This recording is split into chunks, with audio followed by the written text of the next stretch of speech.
think the fact is we cannot really stop promoting the sense of the climate urgency as a think tank, the community.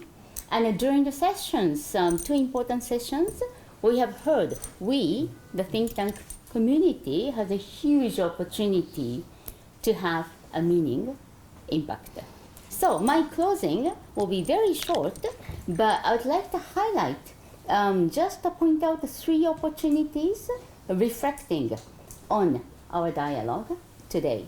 The first opportunity as a think tank, the community, is to supporting a private and public investment in energy transition with research and dedication.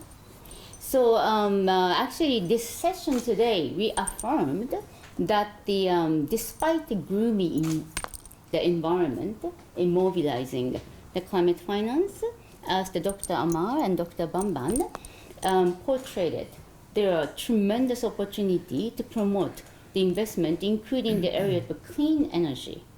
And think tank community can identify and actually promote the least cost, best technology approach to mobilizing the local the resources. This is a very good news, but at the same time, I think we are in a position to remind us that the justice, the just transition must be the core principle of such a transition. So the think tank 7, in collaboration with the think tank 20, actually contributed to the 4th Kigali dialogue the last year, and we have seen so many series of innovative, the renewable, the energy initiatives, while safeguarding in place to mitigate their distributional impact.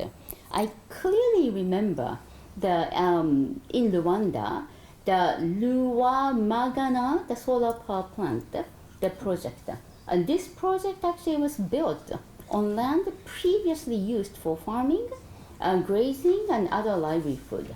But before the construction, detailed research and knowledge sharing were done, really to realize the fair resettlement and compensation for the landowners and alternative livelihood and employment opportunity for those affected. So I think such an approach tapped the multilateralism investment in solar energy in Rwanda. So this is something that we as a think tank community can contribute in a different part of the world. And second opportunity, from the discussion we have had today, I really believe we have been enhancing the connection between G and T, meaning G7, T7, and G20 and T20. As Ms. De Rossi shared with us the very meaningful development of 70 Brazilian think tanks engaged in G20, the discussion and dialogue, last month. And in fact, I was in Brazil attending the Global Education Meeting GEM 2024, taking place in Fortaleza in Brazil, back to back with the G20. There, I have actually seen the power of the think tank and civil society's engagement in innovative finance, in supporting public greening education initiatives throughout education, meaning from pre-primary education to higher education to adult education.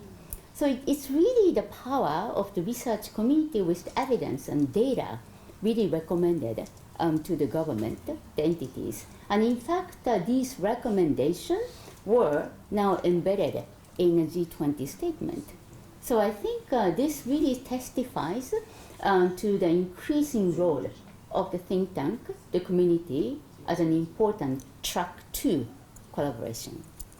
And last opportunity, I think we're in a position to tell the story of the interconnectedness, exploring the new culture of sustainability, as we have heard from Dr. Charmaine, suggesting that for the COP30, that we need a consolidated message from the think tank, the communities, and I totally agree. And in order to have a powerful message, we do need to bring the story of the very interesting interconnectedness. Okay, and just a quick information before I close. In the last 2 months, it was very interesting. There was an interesting phenomena that I was invited to speak by the industry and academia, to which I have never been invited. The one is the Asian Pacific Insurance Association. I spoke about the progress of SDGs in front of 700 insurance experts.